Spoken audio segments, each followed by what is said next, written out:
ही magic trick आहे. मुलांची अभ्यासातली एकाग्रता वाढीला लागणे, संभाषण कौशल्य वाढीला लागणे, ह्या सगळ्यांसाठी आम्ही हे सगळं केलंय. म्हणजे त्यांना प्रेरणा मिळावी, मनोरंजन सुद्धा होईल. आता ही पेन्सिल आहे साधी.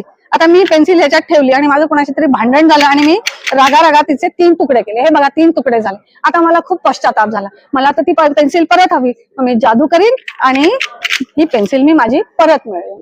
तर ही जादू म्हणजे आता तुम्ही बघा किती एकाग्रपणे तुम्ही हे बघितलंय. अशीच एक जादू आहे. हे बघा, ही एक जादू करून दाखवते मी तुम्हाला. ही जादू आहे बॉल अँड वास. ही मॅजिक पेन्सिल होती आणि हे बॉल अँड वास. हा बॉल आहे. आता मी यांच्याकडे दिला. आता नाहीये ना ह्याच्यात बॉल. आता मी जादू करते आणि तो जादूनी यांच्याकडून परत मिळवते. आता हा बघा बॉल आला की नाही पायाच्यात. आता मग परत मी त्याला जादूनी तिकडे त्यांच्याकडे देते. गायब.